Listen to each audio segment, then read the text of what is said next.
បាទជំរាបសួរថ្ងៃនេះខ្ញុំមកធ្វើវីដេអូបង្ហាញការតម្លើងរូបរាងក្រុងដំបូលតាមប្លង់ 2D ដែលយើងបានគូសហើយដើម្បីយើងគូសជារូបរាងដំបូល 3D បានគឺយើងត្រូវបង្កើតរូបរាងដំបូលនៅក្នុងប្លង់ 2D សិនអានេះប្លង់ 2D ដែលយើងបានគូសហើយដើម្បីតម្លើងមុំដំបូលបានទីមួយយើងមើលរូបរាងប្លង់ 2D សិនវាមានកម្ពស់ដំបូល3ទីមួយគឺកម្ពស់ខ្នងដំបូលធំកម្ពស់សងខាងនិងកម្ពស់ដំបូលពីខាងមុខអញ្ចឹងខ្ញុំជំហានដំបូងគឺយើងបញ្ចោសិនយើងវាយ comment XL enter V enter យើងបញ្ចោវាហើយយើងមើលតនេករបស់មុំដំបូលធំអញ្ចឹងយើងប្រើមុំ35ដឺក្រេ XL enter A enter មុំ35ដឺក្រេតើមកយើង mirror វាវិញ mirror វាចំពាក់កណ្ដាលមកនេះតើមកយើងកាត់វាចេញ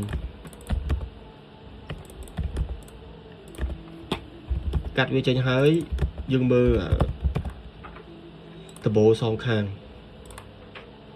យើងគូសតាមយ៉ាបដំបូលដែលលៀនចេញមកយើង copy តនេកមុំ35ដឺក្រេដូចគ្នា copy សងខាងតើបើយើងបញ្ចោលខ្នងវាខ្នងដំបូលវាកាត់នៅកន្លែងណាខ្នងដំបូលនៅកន្លែងហ្នឹងនេះយើងកាត់ជំនេះគេយើងកាត់វាមួយកាត់ខាងនេះមួយទៀតនេះអញ្ចឹងរូបរាងដំបូលបានមើលឃើញកម្ពស់ខាងដំបូលធំនិងដំបូលតូចសងខាងនៅសល់ដំបូលខាងមុខមួយទៀតយើងបញ្ចោលវាមកតើបើយើង copy វាទៀតយើងដាក់មុំវា35ដឺក្រេដូចគ្នាតើបើយើងកាត់វាចេញ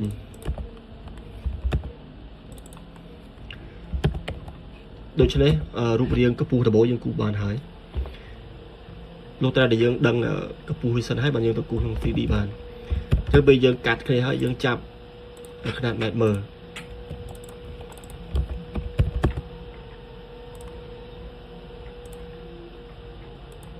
នេះកម្ពស់ដំបូលធំ3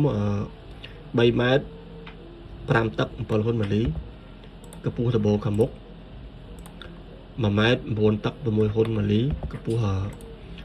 ដំបូលចំហៀង1ម៉ែត្រ9តឹក6ហ៊ុន6លីអញ្ចឹងសងខាងដូចគ្នា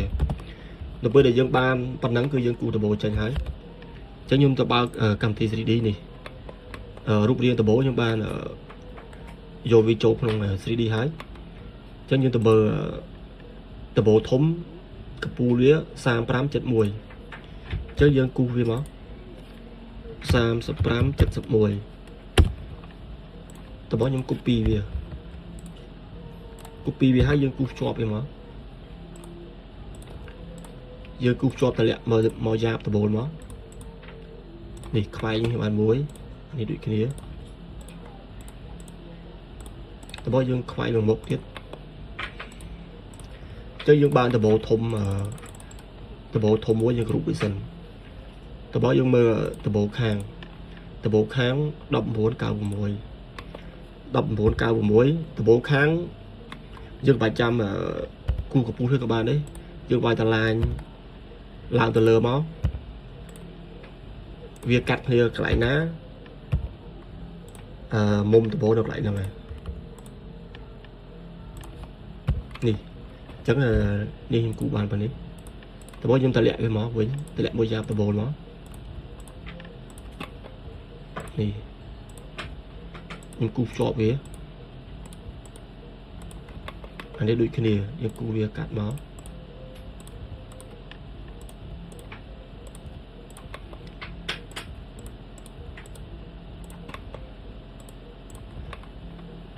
នៅសល់ដំបូលពីខាងមុខមួយទៀតដំបូលពីខាងមុខពីគ្នាយើងចាប់ទីតាំងវាមកហើយយើងគូសវាឡើងលើមក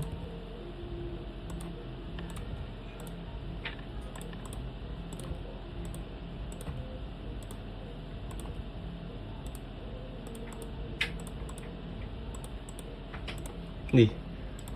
ប្លង់ដំបូលផ្ទះយើងគឺចេញមកហើយ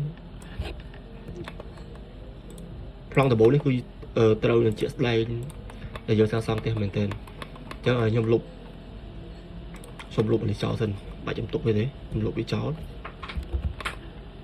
ខ្ញុំ export វាចឹង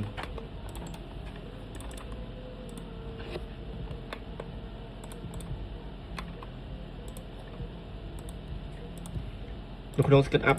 ពេលយើងគូសដំបូលហើយយើងចង់ចាប់ចំនួនក្រេវាក៏បានដែរយើងបាច់ចាំវាស់ជាក់ស្ដែងក៏បានដែរព្រោះក្នុង SketchUp យើងអាចចាប់បាន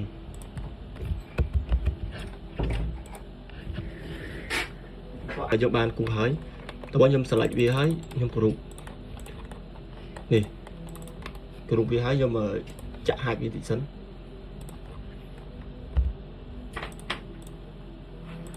នេះខ្ញុំច្រឡងដំបូលក្បឿងមកនេះខ្ញុំគូបានហើយនេះ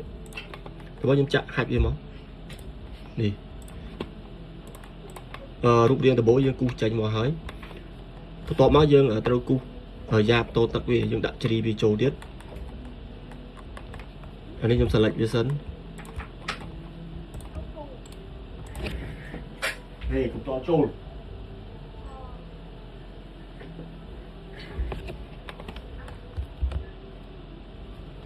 នេះតបមកយើងគូបានប៉ុណ្នេះអញ្ចឹងខ្ញុំគូភ្ជាប់វាសិននេះខ្ញុំគូភ្ជាប់បាតវាខ្ញុំចាក់ពណ៌ផ្សេង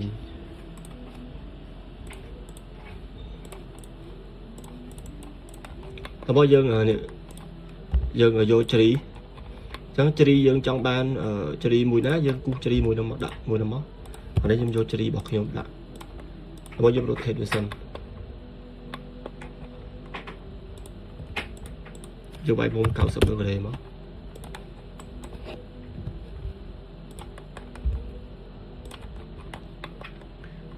នេះតោះមកយើងមើលកម្រាស់ជ្រីយើងវា2 តឹកកន្លះចឹងយើងមូលវាឲ្យដល់2 តឹកកន្លះបន្ទាប់មកយើងខ្ញុំ copy វាចេញសិននេះចឹងខ្ញុំ copy វា15 ម៉ែត្រខ្ញុំហាយវាចេញខ្ញុំគ្រប់វាមួយ copy វា15 ម៉ែត្រខ្ញុំលុបវាចោលចាំមកខ្ញុំនេះខ្ញុំ offset វា offset align នេះ offset យក2 តឹកកន្លះតើបើយើង move វាឲ្យដល់កែម2 តឹកកន្លះវិញនេះតើបើយើងលុបខាងក្រៅចេញមកខ្ញុំបែកវាសិននេះខ្ញុំ export វាចេញមក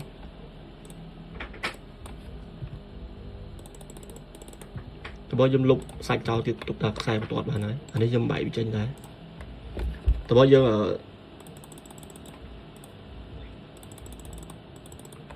អានេះវាដាច់បន្ទាត់ចឹងតិចនេះយើង select វាហើយយើងចូល tool យើងយក follow me ទៅយើងចំ select មកនេះមកកាត់ជ្រីដែលយើងគូសបានហើយប៉ុណ្ណឹងយើងបង្កើតរូបវាមកចុះយើងកុំឲ្យឃើញបន្ទាត់វាស្មុគស្មាញយើង select វាយើងដាក់ smooth យើងយក smooth ទៅខ្ញុំហាយវាវិញនេះអញ្ចឹងរូបរាងដំបូលនឹងជ្រីបានហើយតែប៉ុណ្្នឹងទេបាទសូមអរគុណ